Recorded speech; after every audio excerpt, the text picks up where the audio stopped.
This is Melody Williams' final project on heterosexism. First, this is the table of contents, just showing everything that will be covered in this video. First, we'll be introducing the topic, then discussing some of the history that has to do with it, and then talking about the problem that it brings. Next would be the social justice aspect, how to take action against it, showing the infographic that I created to help take action, and then presenting my sources at the end. The topic I chose to talk about today is heterosexism. I chose this because, as a person a part of the LGBTQ+ community, I felt the topic affected me the most, and it's something I'm very passionate about, so I thought it would be the right pick for me. So what is heterosexism? Heterosexism is defined as discrimination or prejudice against gay people on the assumption that heterosexuality is the normal sexual orientation. This just means that heterosexism is discriminating or being prejudiced against LGBTQ+ people because heterosexuality is seen as the norm in society. Heterosexism has a long history that many people don't talk about. Today we'll be discussing some of those key historical moments. First will be the Lavender Scare that occurred in 1960. The next one we'll talk about is the Stonewall riots that began in 1969, and then the HIV/AIDS epidemic that began in 1980. The next one we'll talk about will be the Don't Ask, Don't Tell policy that occurred in 1993, and following that will be the Defense of Marriage Act that began in 1996. After that, we'll discuss the court case Obergefell v. Hodges that occurred in 2015, and then the last one we'll talk about happened just a few years ago, which is the protection for LGBTQ+ employees. So the first historical moment we'll be discussing is the Lavender Scare. The Lavender Scare began in the late 1940s and lasted through the 1960s. This affected thousands of LGBTQ+ employees from the federal workforce who were forced to resign or were fired because of their sexuality. In the late 1940s, Alfred Kinsey released a book called Sexual Behavior in the Human Male. It became a bestseller and gained attention for its claims that same-sex experiences were common.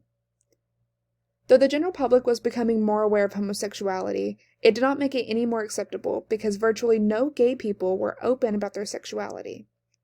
In 1947, the U.S. Park Police initiated what was called a Sex Perversion Elimination Program. This targeted gay men for arrest and intimidation. A year later, Congress passed an act called the Treatment of Sexual Psychopaths that labeled LGBTQ+ people mentally ill. Next, we'll be talking about the Stonewall riots. The Stonewall riots began on June 28, 1969. At this time, there were not many places where people could be openly gay. New York had laws against homosexuality in public, which led to businesses and gay establishments being raided and shut down on the regular. On June 28, 1969, a group of customers at a very popular gay bar called the Stonewall Inn were fed up at the harassment by police and took a stand against them. This resulted in a riot. Soon, the customers at the Stonewall Inn were joined by other gay men and women who started throwing objects at the police, shouting, "Gay power." Police reinforcements beat the crowd away, but the next night the crowd returned, even larger than the night before. The numbers of people arriving were reaching over 1,000 people. This continued for many days. Because of these riots, intense discussions about civil rights were held among New York's LGBTQ+ people, which led to an advocacy group forming named Gay Liberation Front, which was the first group to use the word gay. The Stonewall riots inspired LGBTQ+ people all over the country. The next thing on the timeline is the HIV/AIDS epidemic. The first cases of what is now known as AIDS was reported in June 1981. Because it was mostly affecting gay men, drug users, immigrants, and racial minorities, the government did very little to address the epidemic in a serious manner. And even today, HIV and AIDS continues to be a struggle for many people. Approximately 1.2 million people today are still affected by this epidemic. Next is the Don't Ask, Don't Tell policy. The Defense Authorization Act put Don't Ask, Don't Tell into effect in November of 1993. This meant that LGBTQ+ people could only serve in the military if they hid their sexuality or gender identity. By 2008, more than 12,000 officers had been discharged in the military for publicizing their sexuality or gender identity.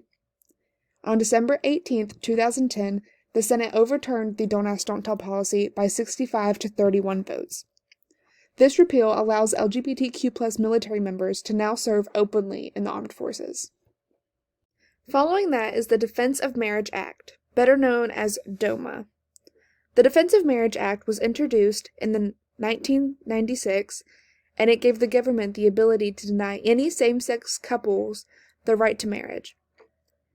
This act lasted until 2015, when it was considered unconstitutional during the Obergefell v. Hodges trial.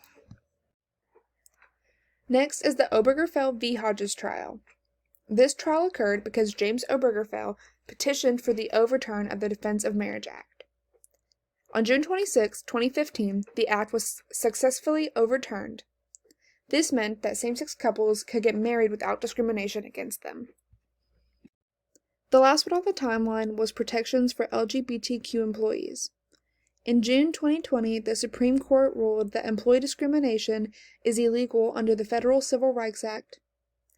This now meant that LGBTQ+ people can file complaints with the Federal Equal Employment Opportunity Commission and gain compensation for discrimination in the workplace. Now let's talk about what causes heterosexism. Many causes of heterosexism stem from the belief that heterosexuality is the, quote, normal or right sexuality. This comes from the way people are raised or even their religion. Along with this, many historical events have contributed to heterosexism. So here are a few that we just went over. The Lavender Scare, the Don't Ask, Don't Tell policy being implemented, the implementation of the Defense of Marriage Act, aka DOMA, and the way that the HIV/AIDS epidemic was handled. These are all examples of historical events that contribute to heterosexism and show that it is still very real and very prevalent. But there are also many efforts made through history to address heterosexism, such as the Stonewall Riots, Obergefell v. Hodges, the protection for LGBTQ+ employees. All of these were very successful in addressing heterosexism and ensuring that LGBTQ+ people have their voice. So what can we do in social justice to take action? I chose to create an online infographic to be able to share on social media. This infographic will address and educate people on the topic of heterosexism and homophobia. I used canvas.com to create the infographic, and I emailed it to myself to be able to share on social media. This action directly impacts the social justice issue by educating people on it. By educating people, you're making them aware of a possible behavior they may have unknowingly. And the more people that are aware of heterosexism, the more likely that it will occur less. This is how it will help make a difference. If you would like to also make a difference, I would suggest creating a video or even hosting a seminar or making your own post on social media to talk about heterosexism and homophobia. This would be a great action to help address heterosexism in your own daily life and in the people surrounding you. This is the picture of my infographic. It covers what heterosexism is and compares it to homophobia so people can know the difference. It also gives an example and statistic on how prevalent it can be and gives ways to be able to stop heterosexism. And lastly, it shows the sources used to create the infographic. This is the page for my sources, showing everything that I used to create this video and where I got my information from. Finally, thank you for taking the time out of your day to watch my video. I really appreciate it, and I hope you enjoyed it and was able to learn something new. Thank you.